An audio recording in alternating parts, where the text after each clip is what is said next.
Well, at the beginning, when I first started Cobweb, to give you an idea of the climate at the time. So I would go to a business in a local town, I would knock on a door and go and see someone and say, you need to have a website. And they would say, what's a website? I would say, it's like your brochure on the internet. And they'd say, what's the internet? And I'd have to go through the whole process of explaining that, and at the end of that, we'd buy a website.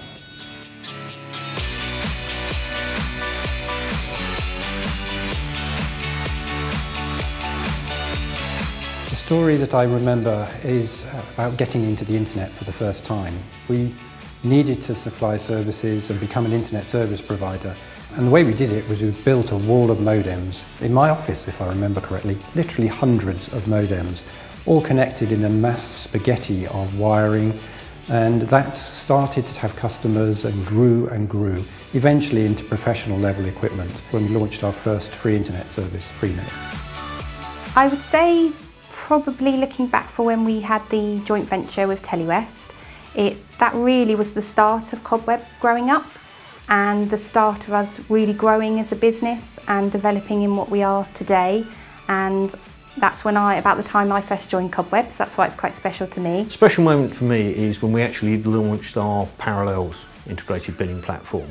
That revolutionised how we were able to work within finance. So suddenly we were able to focus on delivering great customer service and actually delivering better results and better cash collection into Cobweb. I think the point where we did the EMC storage migration, where we moved our Exchange 2003 from legacy storage onto new storage system. So moving to EMC was quite a big thing because it was a big vendor, best of breed technology, and it was a really interesting thing to work on at the time. For me, it was the 150,000 user quota. I've been here 10 years, so during that period I've been a key player in getting to that quota.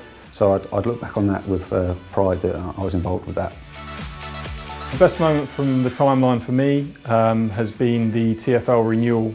At that point, I had just come into what was then called the Windows team, and it was one of the biggest projects that I'd worked on. The moment Cobweb diversified into multiple cloud products and tracks. When we became a key cloud aggregator rather than just a traditional email hoster or email provider. The best day for me was travelling during the Olympics on the Underground and seeing the sign that said, TfL, we deliver the Olympics, and knowing that we were running the platform and technology behind that.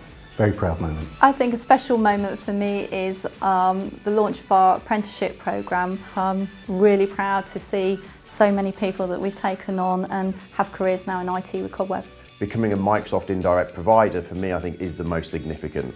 It provides the platform for us in which we're going to drive future growth as we can accelerate the number of cloud services we make available through all of our resellers to help them deliver more value to their customers. Best moment in the last 20 years, quite recent.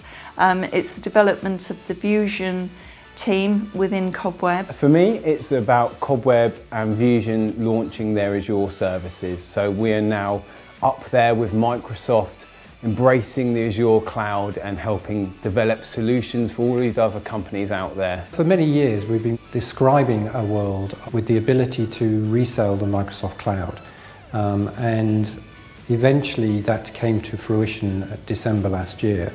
That combination of wholesale and reselling capability to our Fusion resellers was critical to our strategy to become a cloud internet service provider and an aggregator of cloud. So I think the next 20 years for Cobweb and Fusion will be significantly more exciting than the first 20 years. Most businesses in this country are at some stage on a transition into the cloud, and Cobweb can play a significant part in helping businesses along that journey and realising the operational efficiencies and the effectiveness of adopting the cloud. We've been delivering cloud before it was even called the cloud. It's been through lots of different names. And I think as we look forward over the next 20 years, with machine learning, with artificial intelligence, as we enter into this fourth industrial revolution, the future is brighter than ever.